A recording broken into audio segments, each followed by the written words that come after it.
혹시 언젠가 아무리 병원을 다녀도 약을 먹어도 내 몸이 낫지 않는다고 느껴본 적 있습니까? 서울에 사는 60대 여성 김현정 씨는 갱년기 증상으로 수년째 고생하고 있었습니다. 하루에도 몇 번씩 느닷없는 열감과 땀이 몰려오고 가슴이 두근거리고 어지럼증까지 찾아왔죠. 내과, 신경과, 산부인과를 다 돌았지만 돌아오는 진단은 늘 같았습니다. 호르몬 문제거나 스트레스성 혹은 노화 때문이라는 말뿐이었죠. 그런데 어느 날 그녀는 우연히 한의원에서 아주 뜻밖의 이야기를 듣게 됩니다. 이 증상들 사실 목 때문일 수도 있어요. 목이라고요? 처음엔 말도 안 되는 소리처럼 들렸습니다. 하지만 그 말을 들은 날부터 김 씨는 조금씩 자신의 몸을 관찰하기 시작했습니다. 실제로 스마트폰을 볼 때마다 목을 길게 빼고 있었고 거울 앞에 서면 어깨가 한쪽으로 기울어져 있었죠. 그렇게 시작한 목풀기 운동은 단 몇 주 만에 놀라운 변화를 가져왔습니다. 수면의 질이 좋아졌고 어지러움이 사라졌으며 무엇보다도 늘 짓눌려 있던 감정의 무게가 가벼워졌습니다. 이 이야기 그저 한 사람의 우연한 회복담일까요? 아니면 우리가 아직 알지 못한 신체 구조와 건강 사이의 깊은 연결고리를 보여주는 단서일까요? 이 글은 목이라는 신체 부위가 단지 머리를 지탱하는 구조물이 아니라 우리의 감정, 건강, 인간관계 전반에 어떤 영향을 미치는지를 다루려 합니다. 고대 신화와 최신 신경과학 그리고 현대인의 실제 사례를 통해 우리는 목이라는 조용한 연결점이 얼마나 큰 차이를 만들어내는지 확인하게 될 것입니다. 지금부터 김현정 씨의 이야기를 따라가 보세요. 당신의 삶에도 놀라운 변화가 시작될 수 있습니다. 구독, 좋아요 누르시고 복 받으세요. 김현정 씨는 처음에는 단지 목을 푼다는 행위가 그렇게 큰 영향을 미칠 것이라 기대하지 않았습니다. 하지만 그녀가 겪은 변화는 단순한 우연이 아니었습니다. 그 배경에는 우리가 평소 잊고 지내는 자율신경계의 미묘한 균형이 존재합니다. 인간의 자율신경계는 교감신경과 부교감신경으로 구성되어 있으며 각각 긴장과 이완을 조절하는 역할을 합니다. 이 시스템은 우리의 의식적인 통제 밖에서 심장 박동, 소화, 호흡, 감정 반응 등을 조율합니다. 그런데 이 섬세한 균형을 조절하는 핵심 중추 중 하나가 바로 경추, 즉 목입니다. 특히 첫 번째와 두 번째 목뼈, 즉 혼추와 축추는 뇌줄기와 매우 가까워 자율신경계의 명령 전달에 결정적인 경로로 작용합니다. 이와 관련하여 1년 미국 해부 생리학회지에서는 흥미로운 논문이 발표되었습니다. 연구팀은 만성 스트레스 장애를 가진 환자들의 경추를 조정한 결과 심박수 변동성과 코르티솔 수치가 유의미하게 감소했다고 보고했습니다. 즉, 단순한 구조 교정이 신경계 전체의 반응을 바꾸었다는 것입니다. 이는 김현정 씨가 겪은 심리적 안도와도 매우 유사한 생리적 변화였습니다. 고전 신화 속에서도 목은 단순한 육체의 일부가 아닌 감정과 결정의 중심으로 상징됩니다. 그리스 신화에서 오르페우스는 죽은 아내 에우리디케를 구하기 위해 지하 세계를 헤매며 뒤돌아보지 말라는 명을 받습니다. 하지만 그는 결국 그 목을 돌리고 맙니다. 그의 행동은 단지 고개를 돌린 행위가 아니라 감정과 충동, 불안의 폭발을 의미합니다. 이는 현대 심리학에서 충동적 반응 혹은 자기 파괴적 행동으로 해석될 수 있으며 김현정 씨가 수년간 감정적 통제를 잃어가며 느꼈던 혼란과도 겹쳐집니다. 인터넷 커뮤니티에서 또한 유사한 사례를 찾아볼 수 있습니다. 한 사용자는 반복되는 공황 발작으로 신경과 약을 복용하다가 물리치료사에게 경추의 회전 불균형을 지적받고 치료를 시작한 후 약을 줄일 수 있었다고 말합니다. 처음에는 단순한 목 스트레칭이 무슨 도움이 되겠냐는 회의적인 시각이 있었지만 결국 그 작은 변화가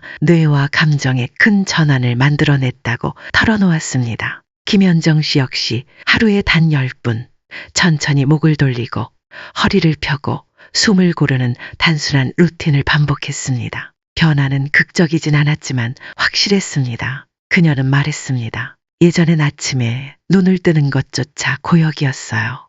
그런데 어느 날 문득 거울 속 제 어깨가 수평을 이루고 있더라고요. 그걸 보는 순간 제 마음도 평형을 찾기 시작했습니다. 김현정 씨는 신체적 회복과 함께 오랫동안 자신도 모르게 누르고 있던 심리적 긴장에서 서서히 벗어나기 시작했습니다. 그런데 그 변화는 단지 건강 상태에 그치지 않았습니다. 직장 내 동료들과의 관계, 가족들과의 소통, 심지어 거울 앞에 선 자신의 모습에 대한 인식까지도 바뀌기 시작한 것이었습니다. 사람은 자기 몸의 자세를 통해 세상을 해석합니다. 특히 목과 어깨의 위치는 언어적 커뮤니케이션에서 매우 중요한 요소입니다. 심리학에서는 이것을 신체 이미지의 인지적 전이라고 부르며 우리가 어떤 자세를 취하느냐에 따라 자기 인식과 타인 인식 모두에 영향을 준다고 설명합니다. 미국 심리학회지에 실린 2023년 연구에서는 만성적으로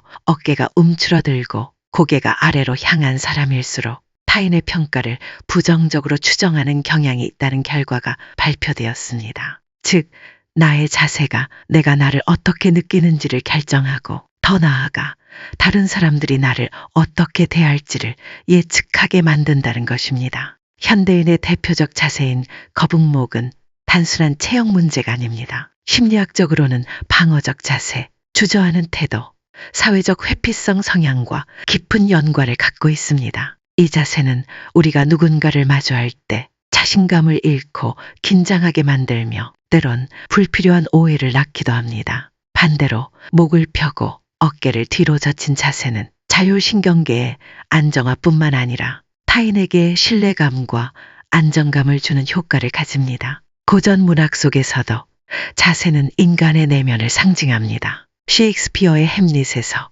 주인공 햄릿은 끊임없이 머리를 숙이고 팔짱을 낀 채 방황합니다. 그의 자세는 내면의 갈등, 의심, 행동하지 못하는 인간의 전형을 상징하죠. 현대 심리학으로 보면 햄릿은 회피형 애착과 불안정, 자기인식의 표본입니다. 반면 줄리어스 시저에서 브루투스는 항상 허리를 곧게 펴고 눈을 마주치며 말합니다. 그의 자세는 냉철함, 권위, 신념을 전달합니다. 김현정 씨도 비슷한 변화를 겪었습니다. 예전엔 사람 눈을 제대로 못 마주쳤어요. 그런데 목을 펴고 걷기 시작하면서 이상하게도 제가 먼저 인사를 건네고 있었어요. 그녀는 이제 직장에서 밝아졌다, 말이 편해졌다는 말을 자주 듣는다고 합니다.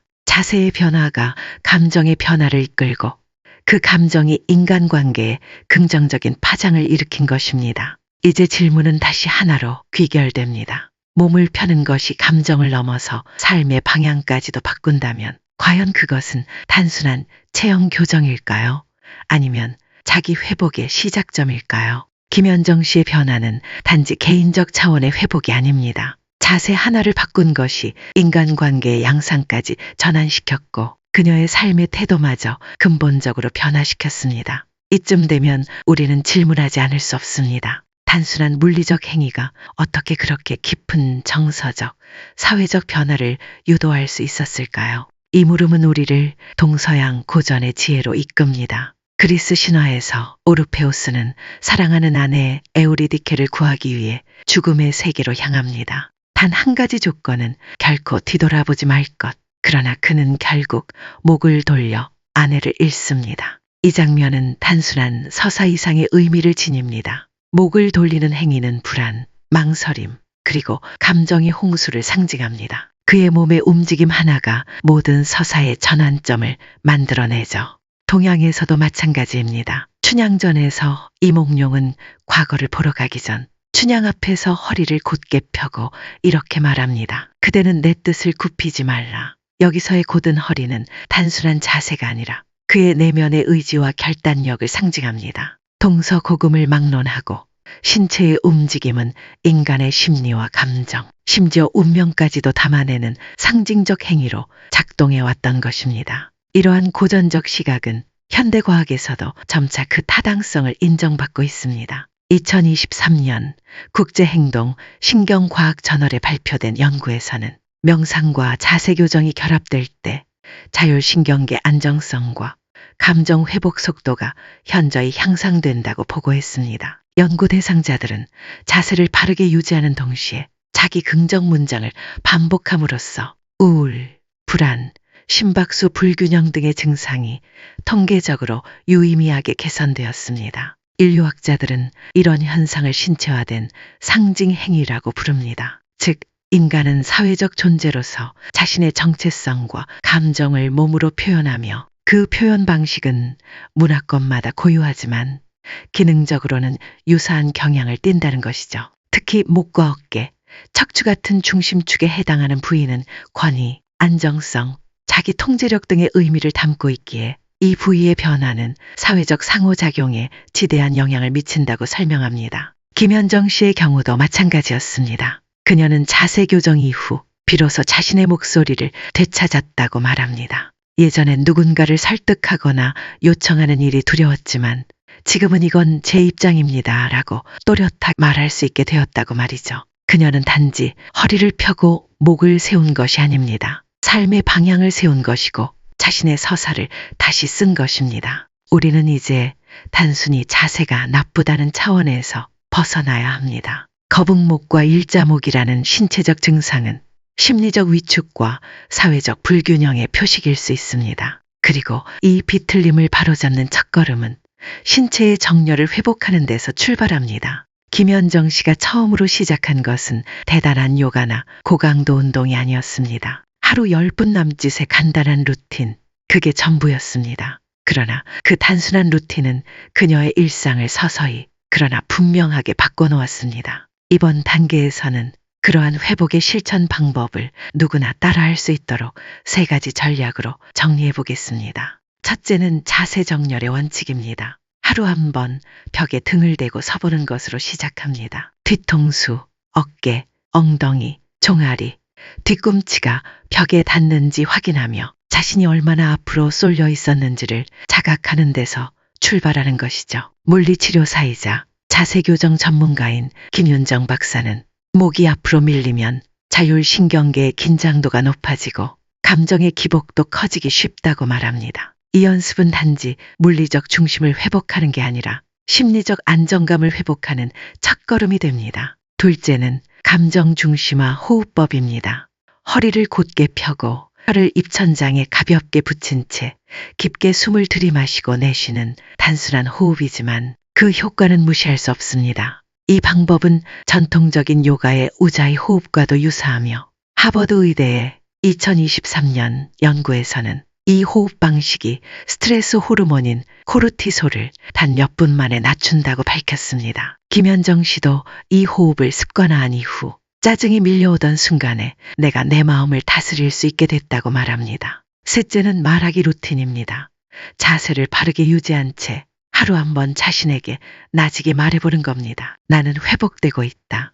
이 문장은 단순한 자기 암시가 아닙니다. 감정과 언어는 목을 통해 연결되고 목은 다시 신경계와 연결됩니다. 이 연결은 단단한 순환을 만들어냅니다. 심리상담사 박시연 씨는 말을 할 때의 자세는 감정의 질을 바꾼다. 당당한 자세로 하는 말은 자기 효능감을 높이고 듣는 사람에게도 설득력을 준다고 설명합니다. 이렇게 실천 가능한 3가지 방법을 일상에 도입한다면 그것은 단순한 건강관리의 수준을 넘어서 관계 회복의 출발점이 될 수 있습니다. 김현정 씨는 이 루틴을 3개월간 지속하며 가족과의 대화 방식이 달라졌고 직장 내 갈등도 줄었다고 말합니다. 무엇보다도 이젠 내 감정을 상대 탓이 아니라 내 안의 조절력에서 찾게 됐어요 라는 그녀의 말이 인상적이었습니다. 중세 기사 문학에서 이와 비슷한 통찰을 발견할 수 있습니다.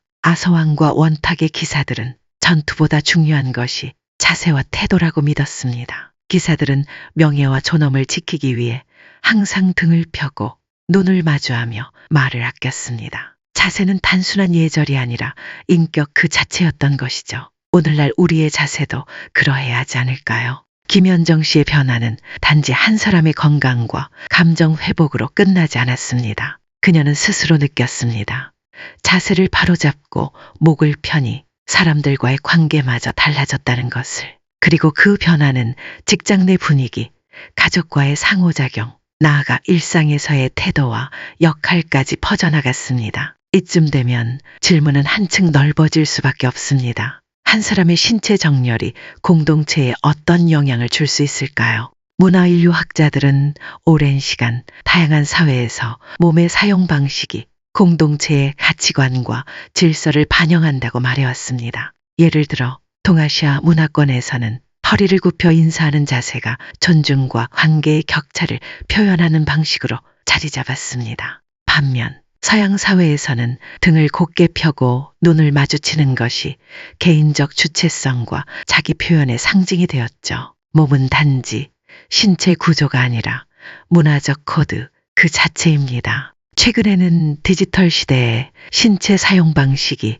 인간관계와 사회 정서에도 영향을 미치고 있다는 연구가 주목받고 있습니다. 2022년 유럽 심리학회지에서는 지속적인 스마트폰 사용으로 인한 거북목 자세가 사회적 고립감, 대인 불안과 유의미한 상관관계를 가진다고 보고했습니다. 이는 단지 물리적 피로를 넘어 자세가 감정 상태와 사회적 소통 방식까지 영향을 미친다는 것을 시사합니다. 세대 간 차이도 있습니다. 베이비 부머 세대는 자세를 예절과 책임감의 상징으로 받아들였지만 밀레니얼과 지세대는 자세를 자기 표현의 스타일로 여깁니다. 흥미롭게도 요가와 명상 같은 자세 기반의 자가 치유법은 젊은 세대 사이에서 인기를 끌고 있으며 이는 개개인의 내면 관리뿐 아니라 사회적 관계의 재정립과도 연결되고 있습니다. 이와 같은 흐름은 고대 문명에서도 유사하게 나타납니다. 인도 마하바라타에서는 전쟁의 도화선이 된 장면에서 주요 인물들이 고개를 돌린다거나 어깨를 움츠린다는 묘사를 통해 심리 상태를 암시합니다. 이는 단지 문학적 장치가 아니라 그 문화에서 자세가 곧 감정, 관계, 운명의 상징이라는 인식을 보여주는 사례입니다. 김현정 씨의 자세 변화는 주변에도 영향을 미쳤습니다. 그녀의 남편은 예전에는 아내가 늘 어깨를 움츠리고 있었어요. 무슨 말을 하려고 해도 기가 눌렸죠. 그런데 요즘은 목소리가 또렷해졌고 대화가 편해졌습니다.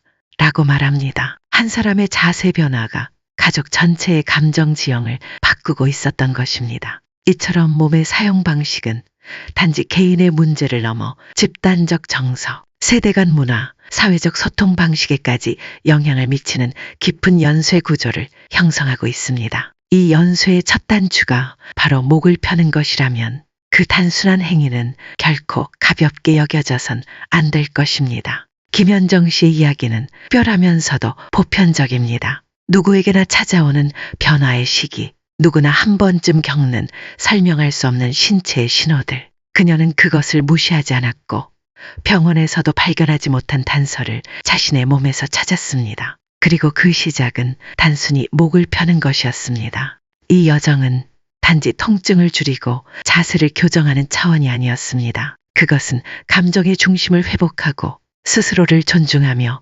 인간관계를 새롭게 구성해 나가는 내면의 여정이었습니다. 그녀는 말합니다. 이젠 더 이상 누군가의 시선을 두려워하지 않아요. 저는 제 목을 세우고 제 마음을 말할 수 있게 됐거든요. 이 한마디는 우리가 지금까지 다룬 모든 내용을 함축합니다. 결국 자세는 삶의 태도입니다. 목을 세우고 허리를 펴고 어깨를 펴는 그 행위는 단순한 스트레칭이 아닙니다. 그것은 내 감정을 인정하고 나를 이해하고 타인과의 관계에 성실하게 임하겠다는 선언입니다. 우리는 그동안 감정과 관계, 신체와 정서가 따로 떨어진 것처럼 여겨왔습니다. 그러나 이 글을 통해 우리는 깨닫게 됩니다. 모든 것은 연결되어 있었고 그 중심에는 조용히 굳어버린 목이 있었습니다. 셰익스피어의 리어 왕은 마지막 순간 죽어가는 딸을 안고 말합니다. 내 눈은 그녀를 보지 못했네. 이제야 진실을 알겠구나. 그가 본 것은 단지 눈앞의 딸이 아니라 자신이 놓치고 있었던 수많은 관계, 사랑, 몸의 언어들이었을 것입니다. 김현정 씨가 회복을 통해 되찾은 것도 그러한 진실이었습니다. 자신을 억누르던 자세를 펴면서 그녀는 자신을 마주하고 세상과의 연결을 회복했습니다. 이제 질문은 우리에게 돌아옵니다. 지금 이 글을 읽고 있는 당신의 목은 어떻습니까? 혹시 무겁게 처져 있거나 굳어 있진 않습니까? 누군가와 눈을 마주치기 어려운 이유, 대화할 때 목소리가 떨리는 이유, 쉽게 피곤해지고 예민해지는 이유가 혹시 그곳에서 시작된 것은 아닐까요? 길은 멀지 않습니다. 하루 10분이면 됩니다. 자리에서 일어나 허리를 펴고 목을 들어 세상을 바라보는 것. 그 단순한 행동이 당신의 삶 전체를 새롭게 그릴 수도 있습니다. 오늘 이야기는 어떠셨습니까?